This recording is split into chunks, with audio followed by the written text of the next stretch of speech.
간통죄 사건. 헌법재판소 2015년 2월 26일 선고. 2009 헌바 17 등 결정. 사건명 형법 제241조 위헌소원 등. 가. 사건의 배경. 이 사건은 간통 및 상간 행위를 2년 이하의 징역으로 형사처벌하는 형법 제241조 이하 간통죄 조항이라 한다. 간통죄 조항이 헌법에 위반된다고 결정한 사건이다. 이 결정이 있기 전 헌법재판소는 모두 4차례에 걸쳐 간통죄 조항이 헌법에 위반되지 아니한다는 결정, 1990년 9월 10일 선고, 89 헌마 82 결정, 1993년 3월 11일 선고, 90 헌가 70 결정, 2001년 10월 25일 선고, 2000 헌바 60 결정, 2008년 10월 30일 선고, 2007 헌가 17 등 결정. 결정을 선고한 바 있다.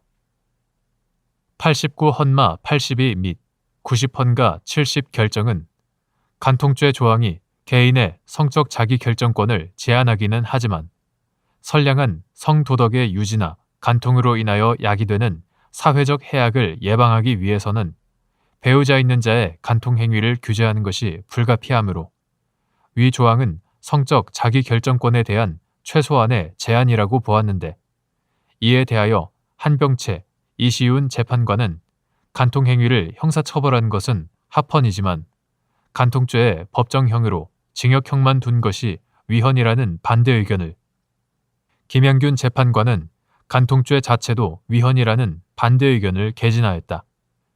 2000 헌바 60 결정에서 권성 재판관은 간통죄의 핵심은 유부녀의 간통에 대한 처벌에 있는데 이는 윤리적 비난과 도덕적 회유의 대상이지 국가가 개입하여 형벌로 다스려야 할 일이 아니므로 간통죄 조항이 성적 자기결정권을 박탈하여 위헌이라는 반대 의견을 개진하였다. 2007 헌가 17 등 결정에서 김종대, 이동흡, 모경준 재판관은 개인의 내밀한 성생활의 영역을 형사처벌의 대상으로 삼은 간통죄 조항은 위헌이라는 의견을, 송도환 재판관은 간통 및 상간 행위를 형사처벌하도록 한 자체는 합헌이나 법정형으로 징역형만을 규정한 것이 위헌이라는 의견을, 김희옥 재판관은 단순히 도덕적 비난에 그쳐야 할 행위 등에까지 형벌을 부과하는 것은 헌법에 합치되지 아니한다는 의견을 개진하여 위헌 결정 정족수 6인, 위헌 결정 정족수에는 미치지 못하였으나 전체 재판관 수 9인, 재판관 수의 과반수 5인, 과반수가 간통죄 조항의 위헌성을 지적한 바 있다. 결정의 주요 내용. 헌법재판소는 간통죄 조항이 성적 자기결정권 및 사생활의 비밀과 자유를 침해한다고 결정하였는데 그 이유의 요지는 다음과 같다.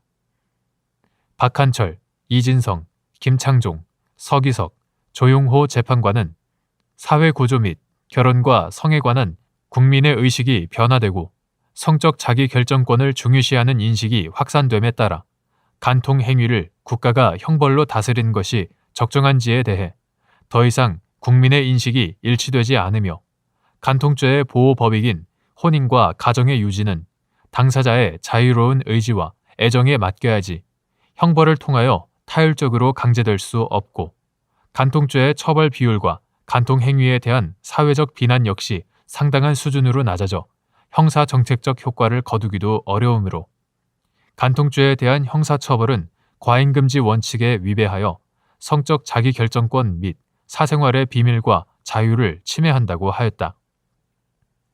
이에 대해 이진성 재판관은 간통행위로 인한 가족의 해체 사태에서 손해배상, 재산 분할 청구, 자녀 양육 등에 관한 재판 실무 관행을 개선하고 배우자와 자녀를 위해 필요한 제도를 새로 강구해야 한다는 보충 의견을 개진하였다.